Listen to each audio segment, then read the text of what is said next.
देखिए, अभी जो थोड़ी देर पहले जानकारी आई थी 70 का आंकड़ा है, लेकिन ये आंकड़ा बढ़ सकता है क्योंकि जब ये घटना हुई थी पहले ही वहां अंधेरा था। वो जो पुल है जिस पर लोग जा रहे थे, ये मोरबी की पहचान है। मोरबी के लिए यहाँ पर जो एक तरह का एक सिग्नेचर ब्रिज आप समझिए, लोगों का हमेशा वहां पर जाते हैं और लंबे समय से बंद था। जैसे ही आज खुला त्योहारों के बाद लोग अचानक चले गए और काफी संख्या में चले गए। अब बड़ी बात इसीलिए पूछा जा रहा है कि इतने सारे लोग एक ब्रिज पर पहुंचे कैसे? सस्पेंशन ब्रिज था क्या? उसको सर्टिफिकेट मिल गया था, गो हेड मिल गया था? मैं मोरबी में ही हूँ और किसी भी क्षण हम उस जगह पर होंगे जहां से मैं आपको सीधे तस्वीरें दिखा सकूंगा। तो चूंकि अंधेरा था और आपने जो जिक्र किया कि वहां पर नीचे पत्थर भी हैं और पुल अगर टूटता है तो आप जब ग्रेविटी काम करती है नीचे जाते हैं तो बहुत तेजी से जाते हैं। ऊपर से 300 से 400 लोग अगर हैं तो वो वजन कितना रहा होगा, तो उस पर ग्रेविटी और तेज काम करेगी। नीचे जाके लोगों को चोट आई होंगी। अब पानी कितना है, पानी का बहाव कितना है, इसीलिए शायद अब आप देखिए कि एनडीआरएफ को लगाया गया है, बुलाया गया, एसडीआरएफ आ रही है, सेना की जो टुकड़ी है वो भी मदद करेगी, स्थानीय प्रशासन मदद कर, आसपास जितने लोग हैं हर कोई मदद में जुटा हुआ है। उसके बावजूद चूंकि अंधेरा था और मदद पहुंचने में भी, ये सारी व्यवस्थाएं लगाने में भी समय लग जाता है। इन समय के दौरान जान माल का नुकसान कितना हुआ है, उसी के चलते इस बात की आशंका है, इस बात का भय जरूर है। ये जो आंकड़ा तस्वीरें भी आ रही हैं, सीएम पहुंचे हैं गुजरात के और वो तस्वीर हम आपको दिखा रहे हैं। वहां पहुंचकर वो जायजा लेते हुए नजर आ रहे हैं क्योंकि उनके जो कार्यक्रम थे वो पहले ही उन्होंने रद्द किए। जैसे इस हादसे की खबर उन तक पहुंची, प्रशासन को सारे निर्देश उनकी तरफ से दिए गए। प्रधानमंत्री ने खुद सीएम से बात की, सारी जानकारी ली, दिशा निर्देश दिए गए, टीमें रवाना कर दी गई वहां पर रेस्क्यू के लिए। और उसके बाद उन्होंने यानी सीएम ने अपने सारे कार्यक्रम रद्द आज के करते हुए वो उस जगह पर, घटना स्थल पर मोरबी में पहुंचे। और ये तस्वीर हम आपको दिखा रहे हैं। वहां मौजूद जो अधिकारी हैं उनसे समझते हुए कि अभी भी कितना और वक्त लग सकता है रेस्क्यू के लिए, उसको देखते और समझते हुए इस वक्त गुजरात के मुख्यमंत्री नजर आ रहे हैं। हालांकि गुजरात सरकार ने मुआवजे का भी ऐलान किया है, घायलों को 50,000 और जो मृतक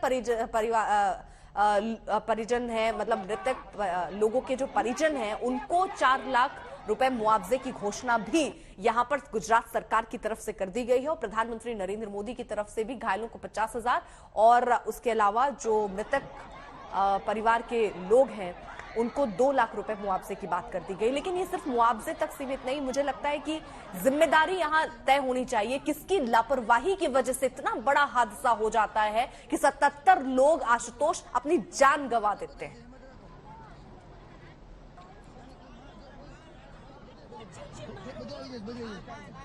देखिए, जांच के लिए इसलिए टीम गठित की गई है। जो म्युनिसिपल कमिश्नर हैं वो एक आईएएस ऑफिसर, इसमें आईजी सीआईडी हैं, एक आईपीएस और उसके साथ साथ 3 विशेषज्ञ, कंस्ट्रक्शन स्पेशलिस्ट, इंजीनियर्स, इन सब की टीम बनाई गई है। जांच में सबसे बड़ी बात की, जहाँ कई सारी तस्वीरें आ रही हैं सोशल मीडिया पर, जाहिर है वो कई लोग अपनी बातें लिख रहे हैं कि 2019 में भी कई लोगों ने शिकायत की थी कि इसमें दिक्कतें हैं। अब इसका बाद में इसको रिपेयर किया गया, फिर जब ये इसमें प्रॉब्लम थी 7 महीनों से बंद था, फिर खोला गया। आशुतोष, तस्वीरों से शुरू कीजिए, किस तरीके के हालात है, कितना और वक्त लगेगा रेस्क्यू ऑपरेशन को कंप्लीट होने में?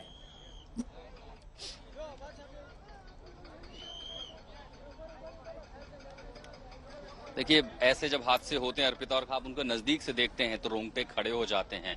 ये अब सोचने पर मजबूर हो जाते हैं कि जब ये हादसा हुआ होगा तो लोगों के जहन में उनकी मनोदशा, उनकी मनोस्थिति क्या रही होगी। बहरहाल ये आप जो पहले इस हिस्से से शुरू करता हूं कि वो ब्रिज आखिर देखिए टूटा कहां से है। ये पूरा जो नेटवर्क है, ये जो उसकी लेंथ है, अगर मैं इसको अंदाजा लगा सकता हूं तो ये लगभग 150 से 200 मीटर का, ये 100 मीटर से कहीं ज्यादा है।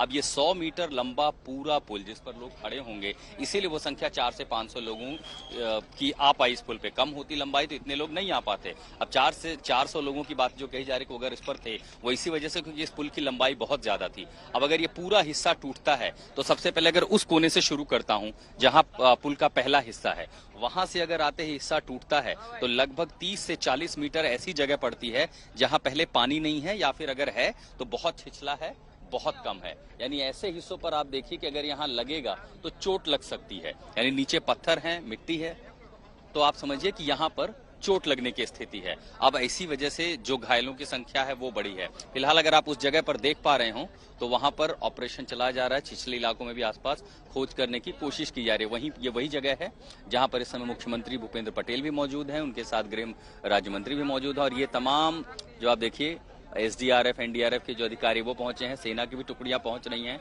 वो एक ऑपरेशन चला रही हैं और जो भी है उस तरफ भी दोनों तरफ एम्बुलेंस खड़ी है। ये आप सीधी तस्वीरें जो देख पा रहे हैं कि अगर कोई ऐसा मिलता है घायल है तो वो दोनों तरफ पहुंच पा रही हैं। अब आपको नदी से दूसरी तरफ हम लिए चलते हैं धीरे धीरे। जैसे हिस्सा आता है यहाँ आगे पानी गहरा है। अब सोचिए कि जो आप खाली हिस्सा देख पा रहे हैं वहां पुल था, ये टूटकर पानी में चला गया। ये देखिए जो आप लेन देख पा रही हैं लोगों की, ये बचाव दल है। ये बचाव दल जहां पर खड़े, इसके ठीक ऊपर केबल जा रही थी, इसके ऊपर ही लोग थे और वो नीचे गिरा। अब यहाँ पानी की जो गहराई है वो बहुत ज्यादा है। एक तो घुप अंधेरा, ऊपर से इतनी सारी भीड़, कई लोग संभवतः एक दूसरे के ऊपर आ गए होंगे जब ये भीड़ और बचाव की स्थिति में बहुत लोग हैं जो तैरना नहीं जानते, पैनिक की स्थिति हो जाती है। उस पैनिक में लोग एक दूसरे पर चढ़ने लगते हैं, तब क्या हाल हुआ होगा। और शायद इस वजह से ही जो अब तक हम डेथ टोल देख पा रहे हैं वो कैजुअलिटी इसी वजह से थी। फिलहाल वहां पर जो आप देख पा रहे हैं स्पीड बोट जो लगाई गई है, छोटी छोटी स्पीड बोट, और उसके ठीक आगे एक दूसरा हिस्सा है, वहां पर भी यानी जितनी ज्यादा संभव ये हो सकती थी कि एडमिनिस्ट्रेटिव फोर्स लगाई जाए, रेस्क्यू रिलीफ ऑपरेशन शुरू किया जाए, वो सब कुछ इस रात के अंधेरे में शुरू हो चुका है। बड़ी बड़ी लाइटें जहां तक हो सकती थी आनन फानन में पहुंचाई गई और ये ऑपरेशन शुरू किया गया है। जैसे ही एक कोई मिलता है उसे तुरंत वहां से निकाला जाता है। अब आपको दूसरी तरफ लिए चलते हैं, वहां पर देखिए पानी में भी इक्का दुक्का लोग हैं जो अभी भी ट्यूब लेकर के, जैसे मान लीजिए अगर कोई कपड़ा है, जाली या कुछ भी मिल रहा है, वो कोशिश करते हैं देखने के लिए, खींचते हैं कि क्या कहीं उससे कोई बधा हुआ तो नहीं है। जाहिर अगर कोई डूब गया है तो कम से कम कपड़ों का हिस्सा कुछ हाथ लगे तो उसको निकाला जा सके, क्योंकि कई सारे लोग जो अभी भी गुमशुदा हैं, जिनके बारे में जानकारी नहीं मिल पाई है, लापता हैं, तो कम से कम जानकारी उनके बारे में मिल सके। और उसके आगे आप देखिए उधर ट्यूब है, उस पर भी कुछ लोग हैं, बड़ी बड़ी हाई बीम लाइट लगा के उनको मदद की जा रही है। साथ ही क्योंकि देखिए थोड़ा गहरा हिस्सा है, समझ लो नीचे कुछ लोग भी खड़े हैं ट्यूब लेकर के, और साथ ही जो किनारे हैं जिस पर मैं खड़ा हूं इस समय, यहाँ कई सारे लोग खड़े हैं रस्सियों लेकर के। देखिए लोग हैं वॉलंटियर की तरह मदद कर रहे हैं हाई बीम लाइटें लगा करके, ताकि उन पर रोशनी पड़ सके पानी पर। अंधेरा सबसे बड़ी चुनौती है इस समय। अब वहां देखिए वो है पुल का वो हिस्सा टूट करके ज्यादातर गहराई में है, और ये हिस्सा जो आप देख पा रहे हैं लगभग 25 से 30 फीट जो इस समय विजिबल है। उसके चारों तरफ लोग हैं जो रेस्क्यू ऑपरेशन में शामिल हैं, कोशिश कर रहे हैं कि किसी सर्वाइवर का पता लगाया जा सके। लेकिन अगर आप लेंथ में अगर देखने कुछ देखिए दूसरी तरफ, वहां देखिए मैं कुछ देख पा रहा हूँ टॉर्च की रोशनी, वो तमाम वो सारे लोग हैं, स्थानीय लोग हैं, मदद के लोग हैं, वर्क फोर्स है जो पहुंच रही है। ये मोबाइल की लाइटें बता रही है कि लोग मदद के लिए पहुंच रहे हैं खुद से। पूरा शहर इस समय अगर मैं ये कहूं अर्पिता की जागा हुआ है, कोई सोया नहीं। सड़कों पर जो लोग भी आए हैं गाड़ियों को लेकर के, वो इसलिए कि मदद की जाए।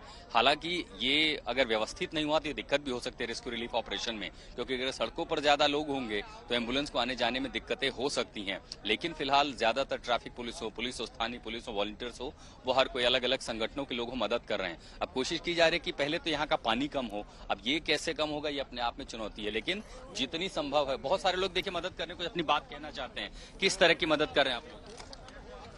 हम यहाँ पे जो रेफ्यूज कर रहे हैं उसके लिए खाना पीना जो भी उसको, पानी आप बता रहे हैं, पानी वहाँ से पानी निकालने की कोशिश चालू है। अच्छा, हाँ वो दो यहाँ पर डैम बना हुआ किसी तरह का बांध? छोटा सा बांध है, लेकिन वो बहुत बड़ा नहीं है, लेकिन फिर भी वहाँ वो तोड़ के वहाँ से पानी निकाल। एक मैं तस्वीर देख पा रहा हूँ, वहाँ एक जेसीबी लगाई गई है और ऐसा लग रहा है कि जैसे मिट्टी का हिस्सा है उसे काट करके वो हटाने की कोशिश कर रहे हैं, ताकि नदी का जो पानी है वो किसी तरह और तेजी से उस पार चला जाए।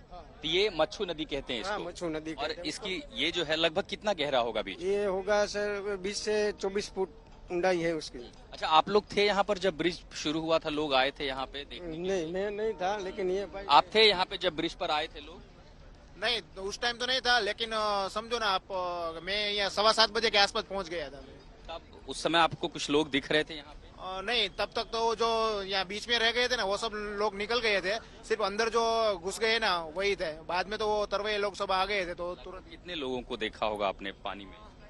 ऐसा तो दिखेगा नहीं ना, तब तक तो सब अंदर डूब गए थे ना, समझो ना। ये घटना बनी उसको 6:50 के आसपास घटना बनी। ब्रिज सेफ था क्या, सुरक्षित था पहले? हाँ, सुरक्षित ही था, चालू ही था, कोई प्रॉब्लम नहीं था, नया ही था, क्योंकि अभी रिनोवेट करके कंप्लीट करके ही रखा था।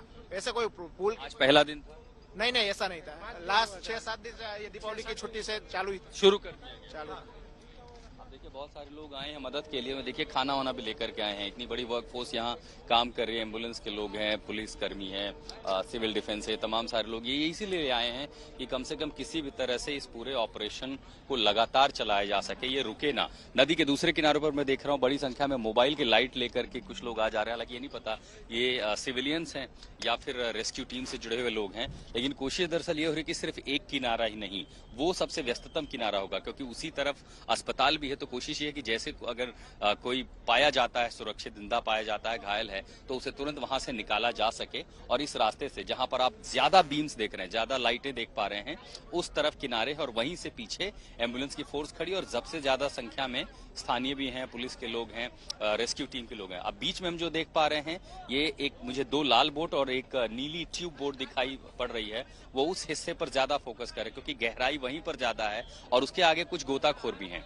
और जो ट्यूब होती है, रेस्क्यू ट्यूब होती है, उसके साथ साथ अलग अलग लोग हैं जो खुद पानी में हैं। कई बार मैं देख रहा हूँ कि वो गोता लगाने की भी कोशिश करते हैं। हाथ में अगर कोई कपड़ा कोई चीज आती है तो खींचते हैं, कम से कम पता चल सके क्या वहां पर कोई है।